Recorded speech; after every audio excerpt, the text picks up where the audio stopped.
The railroad platform at Mexia, Texas, trembled with anticipation on June 4, 1943. A pencil moved nervously across the pages of a hidden diary as Werner Burkhardt set down thoughts he dared not speak aloud. To be caught writing such words by his own commanding officers would mean swift punishment, perhaps confinement in the darkest corner of a military prison.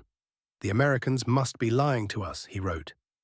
No nation engaged in warfare across two continents could possibly maintain such overwhelming abundance. Through the train window just moments before, he had witnessed something that shattered everything 3 years of Nazi propaganda had drilled into his mind. Electric lights blazed from farmhouses scattered across the landscape. Street corners glowed with illumination. Shop windows blazed brilliantly.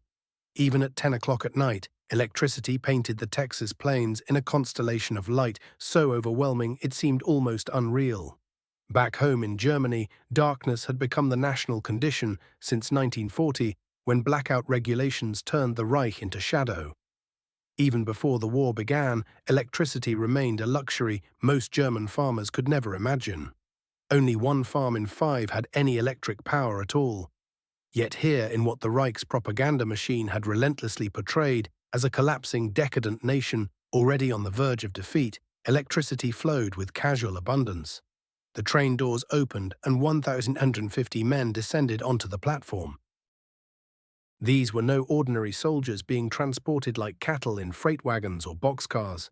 They traveled in cushioned Pullman coaches, complete with dining service and sleeping berths, the kind of comfort most had never experienced even as civilians. The entire town of Mexia had gathered to witness their arrival, though none could have predicted the significance of this moment. What was about to unfold would become the most profound psychological transformation ever documented in modern prisoner of war history. A systematic dismantling of Nazi ideology accomplished not through bullets or bombs, but through the sheer overwhelming display of American industrial power. The path that led these men to Texas had begun with catastrophe. On May 13, 1943, everything collapsed in Tunisia. General Jürgen von Arnim, who had assumed command after Rommel's departure, surrendered. With him went approximately 250,000 to 275,000 German and Italian soldiers. The numbers fluctuated as scattered military units continued laying down their weapons over several days, but the result remained clear. The Afrika Korps, those desert warriors who had pushed the British back toward Egypt, who had earned grudging respect from Montgomery himself, were suddenly prisoners of war.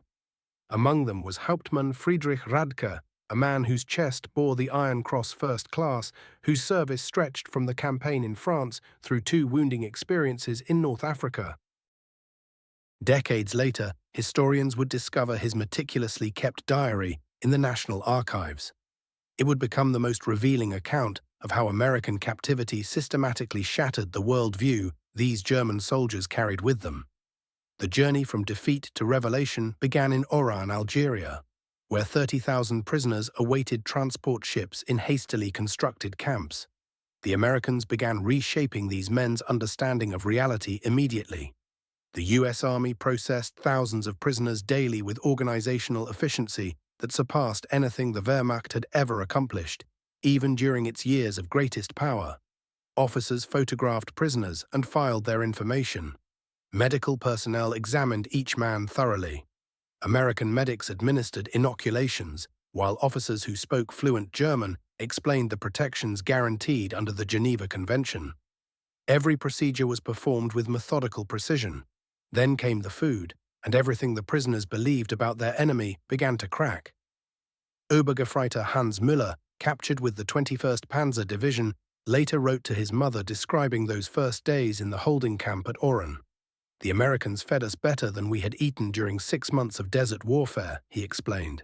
White bread arrived at every meal, real coffee that tasted like actual coffee. Meat appeared twice daily. We convinced ourselves this was propaganda, an attempt to impress and confuse us.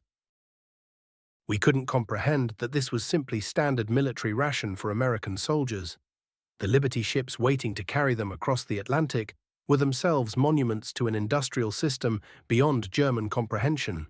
The SS Robert E. Peary had been constructed in just 4 days, 15 hours, and 29 minutes at Kaiser Shipyards in Richmond, California. A fact so impossible that the Germans would have dismissed it as propaganda had they known. These ships, produced at a rate of 3 per day at the peak of wartime production, normally ferried supplies to the European theatre. Rather than sail back empty, they carried human cargo instead, transporting up to 30,000 prisoners monthly by summer 1943. The Atlantic crossing in July 1943 delivered the second shock to their belief system. Feldwebel Kurt Zimmermann of the 90th Light Division carefully recorded observations in letters sent to his family after repatriation.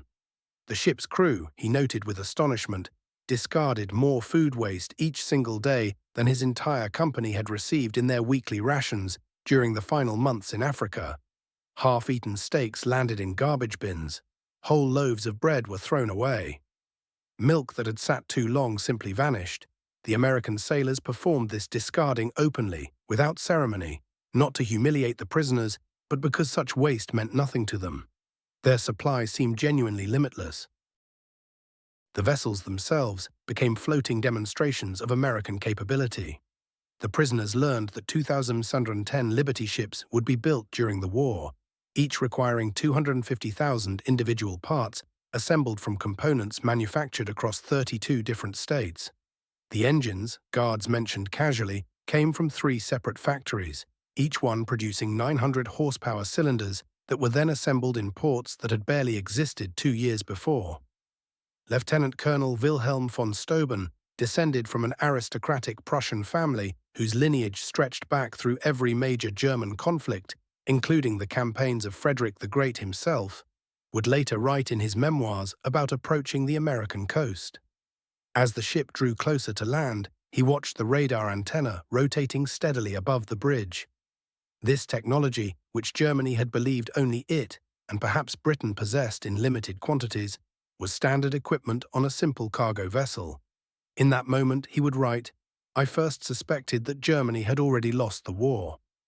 Norfolk Naval Base sprawled across 4,300 acres when the prisoners arrived on August 2, 1943. Its docks stretched for what seemed like endless miles. Cranes moved continuously, loading and unloading dozens of ships simultaneously. In a single day, this one port moved more tonnage than the entire German port of Hamburg, managed in a week. Gefreiter Johann Weber, a factory worker before conscription, counted 47 cargo ships in various stages of operation. The electric cranes, he observed in his secret diary, lifted loads that would have required a dozen men and horses working together in Germany. They moved with smooth, continuous precision, powered by electricity, lacking the coal smoke that suffocated Germany's industrial cities. The prisoners formed into columns for the march toward waiting trains. Along the route, they passed parking lots filled with civilian automobiles, hundreds of them, belonging to ordinary dock workers. In Germany, automobile ownership remained an exclusive privilege of the wealthy and Nazi Party officials. The Volkswagen, promised to the German people since 1934, remained merely propaganda fantasy. Fewer than 1,000 had ever been delivered to civilians. Yet here, ordinary laborers drove themselves to work in personal cars. But nothing prepared them for the trains themselves. Not boxcars, not the infamous 40-and-8 wagons designed to carry either 40 men or 8 horses that had transported German troops across Europe. These were genuine passenger coaches. Pullman cars featured padded seats that converted into sleeping berths. Dining cars displayed white tablecloths and silver utensils. Observation cars offered panoramic windows revealing the landscape beyond. Hauptmann Radkar stared in disbelief as they boarded. "We moved like tourists, not prisoners," he wrote. The American guards appeared almost embarrassed by the level of comfort. One sergeant actually apologized because the air conditioning in their car wasn't functioning perfectly. Air conditioning. In August, in Germany, they had believed such luxury existed only aboard Hitler's personal train. For 3 days, the trains rolled southward from Norfolk, carrying their passengers through Virginia into Tennessee, through Kentucky toward Texas and Oklahoma. This journey proved more destructive to Nazi ideology than any military defeat could have been.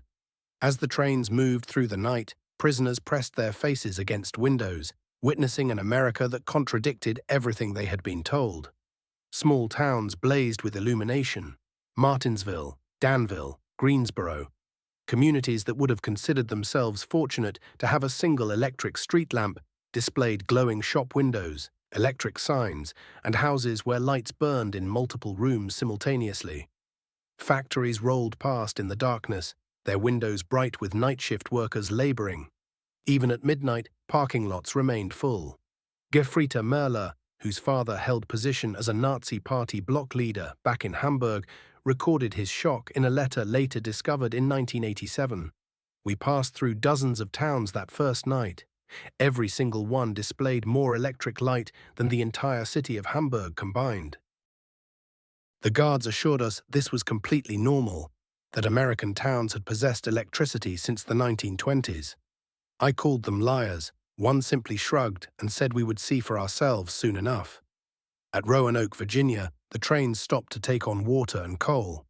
Prisoners watched as American railway workers accomplished in 30 minutes what would have consumed 2 hours in Germany. Automated coal loaders worked with precision. Electric water pumps operated smoothly. Mechanized lubrication systems functioned flawlessly. Every aspect of the operation demonstrated technological superiority that was almost casually displayed. What disturbed the prisoners as much as the machinery was the casual wealth of these workers. They wore leather boots that would have cost a German laborer 2 months of wages. They drank Coca-Cola from glass bottles and discarded the empties into bins without hesitation.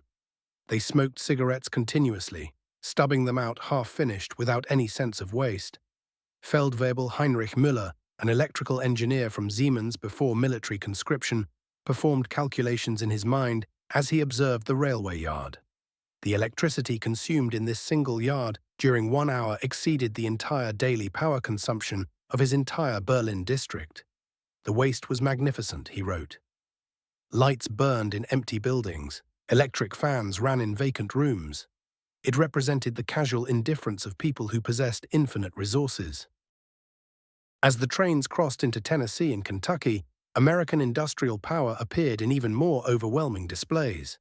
Through the windows stretched endless factories, each one dwarfing anything most prisoners had witnessed in Germany. The Alcoa aluminum plant in Tennessee extended for 3 miles along the riverbank.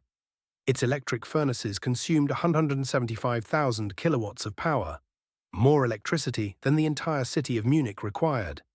Near Louisville, the trains slowed as they passed the rubber town complex, where synthetic rubber facilities had risen from empty fields in just 18 months.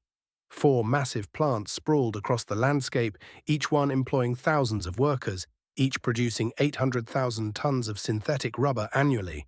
Germany, despite having invented the process originally, had never managed more than 120,000 tons in its best year. Oberleutnant Erich Hoffmann, a chemist from IG Farben before the war, immediately grasped what he was witnessing. In a post-war interview, he recalled the moment. "I recognized those plants. I could see the distillation columns, the catalytic crackers. Each facility surpassed anything we had constructed, and there were 4 of them here alone. They told us dozens more operated across the country." The trains passed the Willow Run plant near Detroit, visible from miles away. This single factory, built in just 9 months, produced a B-24 Liberator bomber every 63 minutes. At peak production, 42,000 workers assembled bombers from 150,000 individual parts manufactured by 1,500 different subcontractors. The plant occupied 2.5 million square feet of floor space and consumed more electricity than the German city of Cologne. Hauptmann Werner Clyde, a Luftwaffe pilot shot down over Tunisia, pressed his face against the train window as they passed. He counted 17 B-24s in various stages of assembly, visible from the moving train. We had been taught American aircraft were inferior, hastily assembled, prone to falling apart during combat. But I could see the precision of the assembly lines, the quality evident in every component. These were not inferior machines. They were simply constructed faster than we could have imagined possible. The deeper the trains penetrated into America, the more thoroughly the destruction of Nazi ideology became complete. In St. Louis, they crossed the Mississippi River on the Eads Bridge, while below them barges carried more grain than Germany's entire harvest of 1942. Grain elevators stretched along both riverbanks, each one holding sufficient wheat to feed a German city for months. Unteroffizier Karl Schmidt, a farmer's son from Bavaria, wrote in his diary about what he witnessed. The Americans transport food with the same casual indifference with which we transport ammunition, in endless quantities without concern for loss. I watched them loading a single barge with wheat sufficient to feed my entire village for 5 years. The crane operator eating his sandwich had meat thicker than our weekly military ration. In Kansas City, the train stopped at a massive stockyard where tens of thousands of cattle waited. The smell of meatpacking operations drifted for miles. German prisoners of war, who had subsisted on 200 grams of meat weekly when fortunate in Africa, watched American workers eating beef sandwiches during their lunch break. They consumed meat with the same casualness others might show toward bread. "No, that's wrong," wrote Gefreiter Paul Fischer. "They ate meat the way we desperately wished we could eat bread." A guard purchased hamburgers from a stand near the station. Meat, cheese, vegetables stacked on white bread, each one costing just 15 cents. He bought 20 of them without hesitation, paying with a single dollar bill. This was not a special occasion. This was simply their normal food. The camps themselves provided the final level of cognitive destruction. Camp Hearn, Texas, constructed in just 4 months, housed between 3,000 and 4,800 prisoners in conditions exceeding what most had known as civilians. Wooden barracks featured electric lights, flush toilets, hot showers, and steam heat. Each building contained more lumber than entire German villages possessed. The camp hospital astonished the medical personnel among the prisoners. Oberstabsarzt Friedrich Bauer, chief surgeon of the 164th Light Division, found himself in a facility superior to most German civilian hospitals. X-ray machines, surgical equipment, pharmaceutical supplies that had been unavailable in Germany since 1941, all provided as standard provision for enemy prisoners. They possessed penicillin, Dr. Bauer later testified, this miracle drug that we had only heard rumors about. They used it freely, even for prisoners with minor infections. German soldiers were dying from lack of basic sulfur drugs, while the Americans distributed their most advanced medicine without hesitation. The camp kitchen became yet another classroom in American abundance. Prisoners assigned to cooking duties discovered walk-in refrigerators, electric mixers, automated dishwashers, and gas ranges capable of preparing meals for 5,000 men. The daily ration included fresh milk, eggs, meat, vegetables, and white bread in quantities German civilians hadn't witnessed since 1939. Feldwebel Otto Krebs, a former hotel chef from Munich, recorded his astonishment. "Today we discarded more food than my family has consumed in 3 years. Not spoiled provisions, simply excess. American regulations require preparation of 10% more than necessary to ensure every prisoner receives full rations. This surplus simply vanished into garbage bins. The waste was systematic, deliberate, and completely incomprehensible to men who had watched their nation slowly starve. Perfectly good bread kept ending up in the trash, and I found myself in tears each time I disposed of it." By September 1943, America faced a genuine crisis in agricultural labor that forced a pragmatic decision: bring in prisoners of war to work the fields and factories. Nobody wanted this solution, but the numbers demanded it. This choice, born purely from wartime necessity, would accomplish something that all the Allied propaganda machines combined could never manage. It would hollow out Nazi ideology from the inside. Each day, truckloads of German prisoners rolled out to work sites scattered across the American landscape. They traveled without blindfolds. Nobody bothered restricting their view or their routes. And so they saw. They saw everything. They witnessed the endless horizons of corn and wheat rippling across the Great Plains. They watched factories humming on 3 continuous shifts, their machines never stopping. They passed through towns with shop windows overflowing with merchandise, goods piled in abundance that seemed to defy reality. Parking lots stretched across America, packed bumper to bumper with automobiles.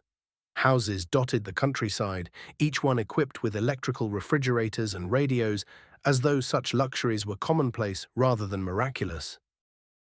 At a cotton gin outside Houston, a winter shift worker named Herbert Lang stood frozen watching a single automated machine process more cotton in 60 minutes than his entire German village could have handled in a month, even with every traditional method at their disposal.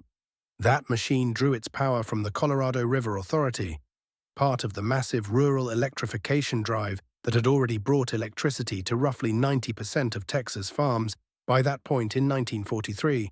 The man who owned the gin was utterly ordinary. Not a nobleman, not a Nazi Party official, just a farmer. Yet somehow this simple farmer possessed electricity coursing through his operation. He had running water, he owned a truck and a car and a tractor. His workers, and Lang noted this carefully, including the black workers, these men opened lunch containers that held more food than German workers received in an entire week. This wasn't a special arrangement. Every single farm they passed showed the same pattern. It was simply normal. Nebraska's sugar beet fields exposed prisoners to levels of agricultural mechanization their minds struggled to process. One machine, a combine harvester, could accomplish what required 100 men working by hand. The fields themselves seemed to stretch toward infinity, each plot sprawling larger than entire German counties. When prisoners asked about yields, the farmers spoke casually about numbers that would have seemed like pure fantasy back in Germany. 60 bushels of wheat per acre was routine here. Germany's best land produced 30. A farmer's son, just 16 years old, drove a tractor worth more than everything one man's father had earned during his entire working life. When a prisoner mentioned this comparison, the boy simply laughed. He didn't even consider it a particularly good tractor, he said. His father was waiting for a new John Deere model that would be significantly better. The real psychological demolition came to those prisoners assigned to American factories. The Geneva Convention technically prohibited direct war manufacturing work by POWs, but a convenient loophole existed. Prisoners could work in industries that simply freed up American workers for military production. This technicality opened a window. Thousands of German prisoners gained first-hand exposure to American industrial might. At a Campbell's soup factory in New Jersey, they watched production lines process more tomatoes in a single day than most German facilities handled in a month. The factory operated with barely a skeleton crew, mostly women and older men, since the younger workforce had enlisted or been drafted. Yet somehow production exceeded what peacetime levels had ever achieved. Ernst Wagner had worked in a German food processing plant before the war, and he documented what he witnessed with precise, almost shell-shocked language. Everything operated through automation. Electric conveyor belts moved materials without human hands. Filling machines worked with mechanical precision. Steam cookers processed hundreds of cans simultaneously in a controlled rhythm. One elderly woman monitored a control panel that managed operations which would have required 50 workers back in Germany. She performed this task while listening to a radio and drinking coffee. Over near Detroit, prisoners unloading coal at a power plant caught glimpses across the water of something that staggered imagination. The River Rouge complex, visible on the horizon, employing 100,000 workers, transforming vehicles and components for war. The facility produced jeeps, it produced aircraft engines, it produced tanks. This single plant consumed 1.5 million kilowatts of electricity daily, more electricity than the entire city of Hamburg consumed in a month. The parking lots alone told a story that broke something inside every prisoner who saw them. Thousands upon thousands of automobiles, each one belonging to a worker. In Germany, even officers barely owned cars, yet here, ordinary factory workers drove to their jobs. One guard mentioned casually that most workers actually owned 2 vehicles, one for the workplace commute, another for family use. The prisoners initially thought he was taunting them, making cruel jokes. But he wasn't. By winter 1943, something the American intelligence community would later term ideological collapse syndrome had begun spreading through the prisoner population. The Special Projects Division, overseeing what officials called the Secret Re-Education Program, documented increasing numbers of prisoners requesting newspapers, books, and educational materials from America. In December 1943, Major Paul Newland, stationed with the monitoring team, filed a report noting a critical shift. The prisoners no longer argued when shown production statistics, he wrote. They have witnessed these things with their own eyes. The most committed Nazis among them have grown silent. Their loyalty to Germany hasn't vanished, but they speak no longer of victory. Many started questioning the very narratives they'd been fed about America. The camp newspapers prisoners themselves produced began reflecting this transformation. Publications like the one produced at Fort Kearny shifted gradually from defiant nationalism towards serious discussion of democracy, economic systems, and what Reconstruction might look like after the war. Editors carefully selected anti-Nazi prisoners found they had an increasingly receptive audience. Hermann Gutz, captured with the 10th Panzer Division, wrote in a letter that passed through American censors. America was a mongrel nation, we were told, weak, divided, controlled by Jewish interests, incapable of real military strength. Every single day I spend here, I see the complete opposite. This is the most organized, unified, and powerful nation on earth. We received nothing but lies from criminals. Then came September 1943 and Italy's surrender, an event that delivered perhaps the most devastating psychological blow to Nazi ideology. Italian prisoners who agreed to cooperate received assignment to Italian service units. They got better living quarters. They received increased pay. They gained more freedom. And German prisoners watched in disbelief as their former allies worked beside Americans, ate in American restaurants, some even dating American women. Friedrich Schultz documented his reaction in writing. The Italians betrayed us, yet they receive better treatment than we gave them when they were our allies. They work without chains. They earn money. They send packages home. The Americans show them no hatred. This democracy we were taught to despise appears more honorable than our own system. December 1943 struck the deepest blow of all. American organizations, churches, and civic groups sent 500,000 Christmas packages to German prisoners of war, enemies who had been shooting at American soldiers only months before. Each package held cigarettes, candy, toiletries, games. Some local communities even arranged Christmas dinners for prisoners, though regulations prevented most from attending. At Camp Hunt, Texas, the local Methodist church choir came to the camp and sang Christmas carols in German. Women from the town sent homemade cookies and cakes. Local Boy Scouts delivered handwritten Christmas cards made by their own hands. This generosity toward enemies shattered whatever remained of Nazi racial theory. Oberleutnant Walter Müller had a brother who died in the bombing of Hamburg. He wrote about witnessing this kindness. They know we are their enemies. Many of these people have sons and husbands fighting against our armies. Yet they show us Christian mercy, not propaganda, but something genuine and authentic. What kind of people extend this kind of compassion to enemies? Only those absolutely certain they will win and secure in their own power. The Christmas meal itself created incomprehension bordering on psychological distress. Turkey, ham, mashed potatoes with gravy, vegetables, multiple kinds of pie, ice cream, food in quantities Germany hadn't seen since before the First World War. The prisoners ate until their bodies rebelled, unable to process such abundance being lavished on enemy combatants. "We ate like royalty," wrote Feldwebel Hans Richter. "Better than German generals ate, better than Nazi party leaders dined." And yet this wasn't special. The guards explained this was simply a normal American Christmas dinner, the kind every American family ate. If they feed prisoners this way, what do their own soldiers consume? By early 1944, over 40,000 German prisoners had enrolled in educational programs. They studied English language. They learned American history. They pursued mathematics and sciences. The University of Chicago provided correspondence courses. Stanford University sent professors to lecture on democracy and economic systems. The hunger for knowledge became insatiable. Miners who'd been taught that Americans were cultural barbarians discovered libraries containing millions of volumes. They encountered universities open to all social classes. They accessed scientific research leading the entire world. They read American newspapers with complete freedom, comparing different viewpoints, something impossible under Nazi control. Wilhelm von Braun, a physicist conscripted from the Kaiser Wilhelm Institute, attended lectures on atomic physics at Camp Shelby. He later reflected on the experience in writing. American professors, many of them Jewish refugees from Germany, taught us without anger or resentment.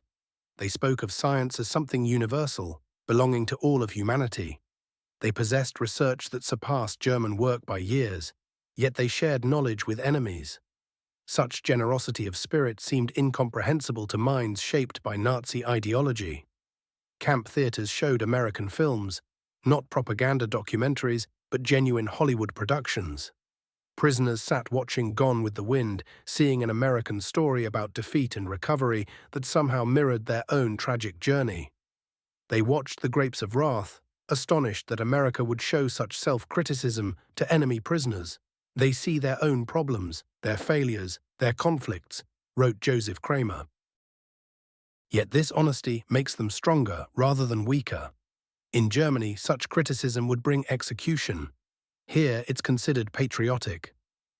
Spring 1944 expanded prisoner labor programs as American production reached unprecedented heights. German POWs worked in canneries and mills and fabrication plants, witnessing American industrial capacity in its full, staggering dimensions. The statistics told a story no propaganda could counter. At the Higgins Boat Factory in New Orleans, prisoners unloaded steel destined to become landing craft for D-Day. They watched workers assemble 700 boats monthly, each requiring 20,000 individual parts. The factory employed 20,000 workers, including thousands of women operating cranes, welding hull sections, and managing production lines.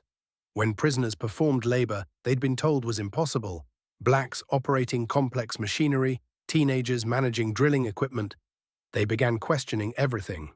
Yet production never slowed. 3 shifts rotating continuously, 24 hours, 7 days weekly. They built more boats in a single month than Germany's entire navy produced in a year. At Republic Steel in Ohio, prisoners observed 10,000 tons of steel produced daily. Blast furnaces ran without stopping, fed by endless freight trains carrying iron ore from Minnesota and coal from Pennsylvania. The scale exceeded German comprehension entirely. This single facility produced more steel than the entire German steel industry at its maximum capacity. Obergefreiter Paul Hartmann had worked at a steel plant before the war. "I thought I understood industrial production before I came here," he wrote. "But this transcends imagination. They waste more steel through spillage than we could manufacture using slave labor and double shifts. Workers complained about overtime while producing quantities that seemed to come from another universe." Summer 1944 provided the final destruction of Nazi propaganda regarding American weakness. German prisoners worked throughout the Midwest during harvest season, witnessing agricultural output that could theoretically feed the entire world. In Kansas, wheat harvests saw individual farms producing more grain than entire German provinces. Combine harvesters moved across fields like ships crossing an ocean of grain, each machine harvesting 100 acres per day. The grain elevators they filled held more wheat than Germany imported during an entire year. Franz Weber, originally a farmer from East Prussia, reflected on the experience. "One American farmer with modern machinery accomplishes what 100 German farmers together could manage." They showed me aerial photographs revealing thousands of square miles of grain fields. They could forfeit half their harvest and possess more than all of Europe combined. California's Central Valley showed prisoners' orchards stretching beyond visible horizons. They watched perfectly good fruit with only minor blemishes, being discarded as waste, fruit that would have been treasured in Germany. Sometimes entire crops were plowed under deliberately simply to maintain stable prices, a concept that triggered psychological breakdown among prisoners from hunger-ravaged Germany. "They destroyed food deliberately to keep prices stable," Otto Schultz wrote in shock. "Mountains of oranges bulldozed into pits because they had abundance. We begged to be allowed to send them to Germany to feed our families." The guards sympathized, but explained such actions were impossible. The waste itself was deliberate strategy, they said, proof of unlimited resources beyond comprehension. June 6, 1944 arrived with news of the Normandy invasion, and German prisoners experienced what could only be described as their final ideological collapse. The operation's scale, 6,000 vessels, 11,000 aircraft, 150,000 men in the first assault wave, demonstrated American organizational capacity beyond Nazi Germany's most fantastic imaginings. Prisoners watched newsreels within days showing endless streams of ships, artificial harbors constructed overnight, supply systems delivering 15,000 tons daily across open beaches. They watched their homeland being destroyed by the very nation they'd been assured was too weak to wage effective war. Friedrich von Steuben wrote the aftermath of that realization. We understood then that everything was lost, not merely the war itself, but the entire Nazi project completely. We had challenged the world's greatest industrial power, armed with nothing but fairy tales and racial mythology. We sent horses against their trucks. We carried rifles against their automatic weapons. We offered courage against their limitless resources. Throughout their captivity, German prisoners encountered something that proved more corrosive to Nazi ideology than any mere material wealth: American humanity. Propaganda had depicted Americans as weak and sentimental, but POWs discovered a people secure enough in their strength to show genuine mercy. When Gafrita Hans Miller's son died in the Hamburg bombing, the American camp commander personally delivered the Red Cross notification and offered authentic condolences. When Lieutenant Paul Fisher's wife wrote describing her struggle to feed their children, American church organizations sent food packages to her in Germany. Packages reaching an enemy nation America was actively bombing. They separated the German people from the Nazi regime, wrote Hauptmann Otto Kleist. They said they were fighting Hitler, not Germans. The truth behind this approach went far deeper than mere strategy. What appeared to outsiders as propaganda actually reflected something genuinely different. The real mission was preparing these men to help rebuild a shattered nation, not to annihilate it. The medical care extended to prisoners proved particularly transformative. German physicians worked side by side with their American counterparts, absorbing new surgical techniques and gaining access to equipment they'd never seen before. The prisoners underwent procedures that would have been reserved exclusively for Germany's wealthy and powerful back home.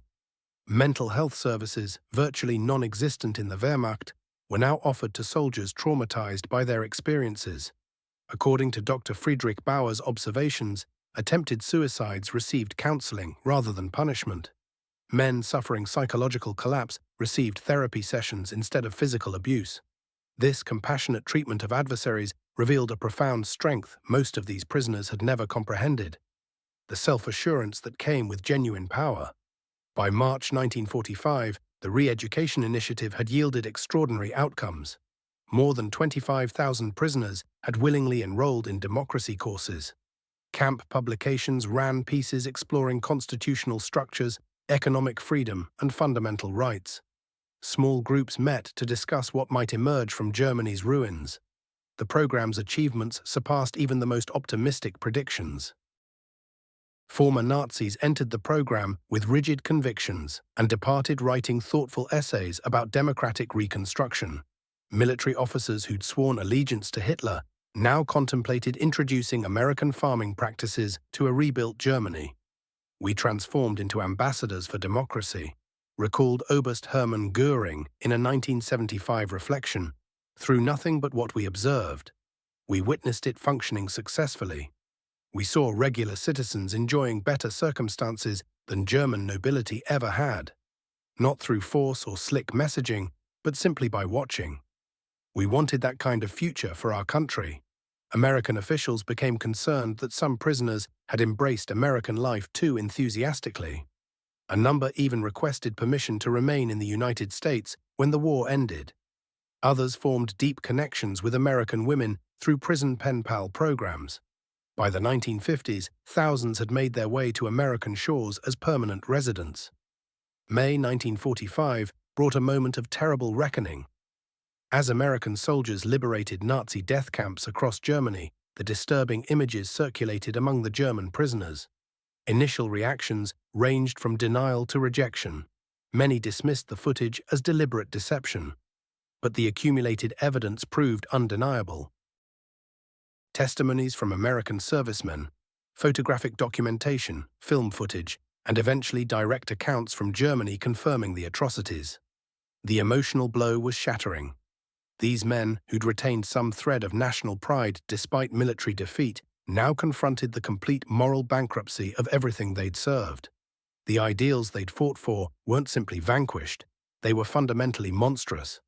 One officer expressed the psychological devastation with particular eloquence. "We imagined ourselves righteous defenders of a noble cause. We learned we'd been servants of evil. We believed we were bringing culture to lesser peoples.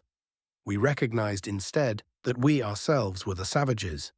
The Americans we'd dismissed as soft and morally hollow demonstrated what genuine culture truly represented." As 1945 drew to a close, German prisoners prepared for the journey home with profoundly conflicted emotions. They'd encountered an America that contradicted every teaching they'd received. They'd eaten more abundantly as captives than they ever had as soldiers. They'd received more respect from their captors than from their own regime. Those final months involved preparation for repatriation. American officers supervised training programs in practical skills, agricultural instruction, and political education. Prisoners learned about the Marshall Plan before its public announcement, recognizing that America intended reconstruction rather than vengeance. "They prepared us for rebuilding our homeland," Oberst Friedrich von Steuben later wrote. "They equipped us with knowledge and abilities and optimism. They converted soldiers in defeat into productive participants in reconstruction." This magnanimity from victors seemed incomprehensible to individuals conditioned by Nazi brutality. During 1945 and 46, 371,683 German prisoners returned home from American detention. They went back to a divided, devastated, impoverished nation. Yet they carried something invaluable: first-hand knowledge of how democratic industrial nations actually operated. Those prisoners became unexpected catalysts for change throughout occupied Germany. They'd witnessed functioning factories, efficient farms, and thriving democratic markets. They understood that recovery was achievable because they'd personally observed a society that had attained it. Many of these former captives rose to positions of influence during West Germany's restoration period.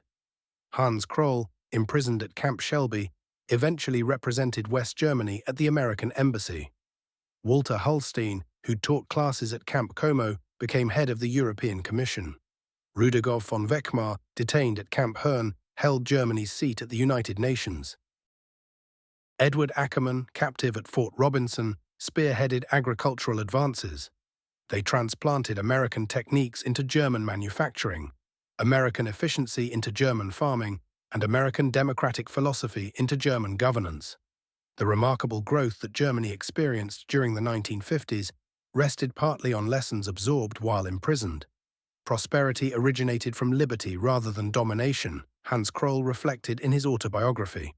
Democracy generated economic growth, diversity strengthened societies, and treating workers respectfully boosted output. These revelations, learned as prisoners, fundamentally shaped the emerging nation. Scholars have recognized the German POW program in America as potentially history's most effective re-education initiative. Without coercion, without conventional propaganda, American productive capacity and democratic systems converted committed Nazis into future citizens dedicated to democracy. The transformation succeeded because it relied on experience rather than rhetoric. Prisoners witnessed American productivity operating at peak efficiency while enemies received humane treatment. They saw manufacturing power that made German output appear primitive by comparison. They experienced living conditions that exposed Nazi propaganda as pure fiction. Dr. Arnold Kramer, foremost expert on this chapter, concluded that America triumphed in the struggle for minds not through clever communication, but through undeniable facts. Every nourishing meal, every electrical appliance, every functioning bathroom fixture constituted testimony against totalitarianism. Released prisoners had been transformed through abundance. The numbers substantiate this evaluation. Of those 371,683 prisoners, fewer than 1% attempted flight, with only 2,222 escape tries documented in total. Post-war research indicated that 95% described their circumstances as satisfactory or superior. Most surprisingly, thousands sustained written friendships with American families, extending decades beyond conflict. In 1985, marking 4 decades since the war's conclusion, surviving former prisoners gathered for reunion activities in Austin, Texas. Over 500 previous detainees traveled to America, many bringing children and grandchildren to visit the locations where personal transformation began. Former Obergefreiter Hans Wecker, held at Fort Robinson in Nebraska before later becoming a physician in Georgetown, spoke during the event. For many of us who'd endured inadequate housing with frozen water pipes in Germany, camp circumstances represented extraordinary advancement. We encountered running water, home heating systems, and plentiful nutrition. Beyond that, though, we encountered respect. Former Feldwebel Kurt Meyer, who'd labored on farms in Iowa, contributed his perspective. Those farmers related to us not as adversaries, but as distant young men. They distributed their provisions, their expertise, periodically their family homes. This compassion extended by adversaries whose own family members fought us. This fundamentally altered our lives. During the reunion banquet, Oberst Hermann Gutz, approaching 80 years of age, presented closing remarks that encapsulated the profound personal evolution. We arrived on American shores as opponents, as followers of Nazism, as believers in deception. We departed as companions, as advocates for democracy, as individuals who'd encountered reality. Strength emerges not through territorial expansion, but through manufacturing, not through animosity, but through variety, not through despotism, but through autonomous decision-making. We experienced the factory of liberty operating at maximum capability. We observed farmers generating sustenance for humanity, employees manufacturing instruments that determined victory, and communities extending regard to captive adversaries. We recognized that America's paramount strength wasn't destruction through weapons, but unending productivity and absolute confidence. We journeyed to Germany carrying purpose, establishing a country capable of generating, rather than destroying, prospering through tranquility instead of aggression. The nation that emerged from Germany's ashes drew on understanding acquired in American detention facilities. We, conquered as aggressors, returned as pupils. We owe tremendous gratitude to America from those of us who began as foes, now your companions, for illuminating our trajectory. The crowd rose in extended applause, both formerly combative peoples unified in appreciation for a metamorphosis that had appeared unthinkable when the earliest transports arrived in Texas during June 1943. The breadth and effectiveness of this undertaking become evident when examining the numerical record, which demonstrates both the operation's scope and its extraordinary achievements. The facility network extended across more than 500 locations, distributed through 45 states, omitting only Nevada, North Dakota, and Vermont. The infrastructure comprised 175 primary installations with an additional 325 secondary locations. Individual camps accommodated populations ranging from 250 to 12,000. Construction timelines averaged roughly 3 months per installation. The prisoner contingent totaled 371,683 Germans, constituting a segment of 425,871 total Axis prisoners. The May 1945 period witnessed peak occupancy, with monthly intakes of 20,000 during 1943, increasing to 30,000 following D-Day and reaching 60,000 in the concluding months. Their labor contributions proved substantial. Agricultural work consumed 14 million worker-days. Lumber operations processed 100 million board feet. The economic equivalent totaled $230 million in contemporary currency. Compensation ran to 80 cents per prisoner daily, addressing critical workforce shortages across 46 states. Departure attempts remained remarkably scarce, merely 2,222 instances from over 371,000 captives, equating to 0.6%, with 0 permanent successful escapes. Almost all recaptured escapees returned within a single day. American citizens sustained no injury from any escaped prisoners. Educational initiatives proved ambitious. Over 40,000 participated in learning programs. Camp publishers produced 135 newspapers. 30,000 studied English. 15,000 received professional skills instruction. 8,000 undertook university coursework remotely. Immigration post-war reached approximately 5,000 relocated permanently. Beyond that, over 12,000 maintained corresponding relationships with American acquaintances. These epistolary connections sustained roughly 3 decades on average. Numerous individuals revisited as tourists or business associates. Assessment of treatment revealed that 95% characterized their experience as positive or excellent. 74% maintained that detention positively shifted their philosophical perspective.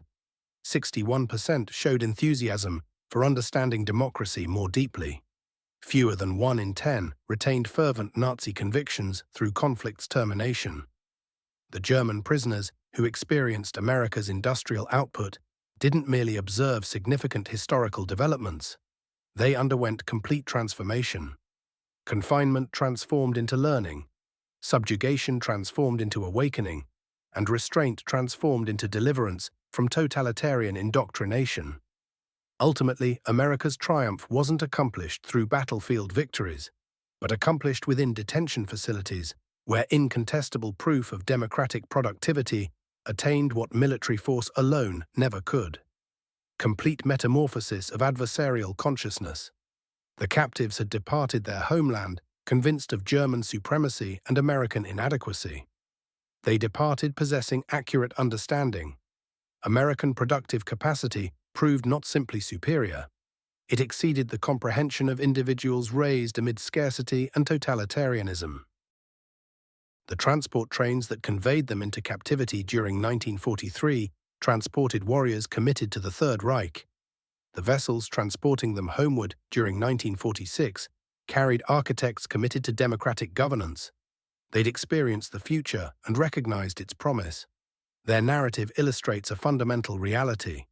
America's preeminent resource in its stockpile wasn't destructive capacity, but the fundamental abundance generated by unrestricted society. The prisoners experienced astonishment at American industrial capacity, though ultimately experienced conversion through its reality.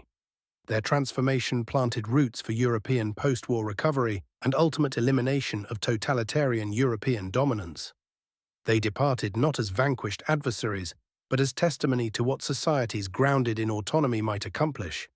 The economic transformation of 1950s, West Germany originated within walls of American detention facilities, wherein adversaries learned that abundance originated from independence rather than conquest, from respect rather than supremacist dogma, from collaborative governance rather than dictatorial systems.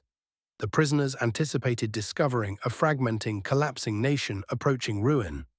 They instead encountered a manufacturing superpower of staggering proportions and unexpected compassion. They'd entered as war captives, yet exited as observers of democracy's productive zenith. Within their consciousness resided beginnings of the alliance spanning the Atlantic, worldwide reconstruction assistance, and democratic German restoration. They'd encountered America and experienced permanent alteration. Their progeny developed within democratic Germany, allied alongside the United States. Partnership originated in transformation, commencing when 1950 Afrika Korps soldiers disembarked in Mexico, Texas, and confronted the falsity of everything previously believed. The account of German prisoners in America fundamentally constitutes redemption accomplished through enlightenment. It demonstrates that occasionally greatest triumphs occur not through destruction, but manifestation, not through messaging, but material prosperity, not through rage, but through respect. Soldiers witnessing American productive might turn into unintentional representatives distributing democracy homeward, where germinating concepts would flourish into among history's most comprehensive restorations. Their passage from militaristic adherents to democratic participants constitutes among contemporary history's most extraordinary personal evolutions, accomplished not via intimidation, but through overwhelming manifestation of achievement when liberated populations cooperate. Ultimately, that constituted America's concealed advantage. not simply superiority in generating destructive instruments beyond any comparable nation, but capacity for converting adversaries into associates via undeniable demonstration of accomplishment. The former prisoners encountered America's might with amazement, yet experienced transformation through it, and via that transformation arose foundations for humanity's improved trajectory.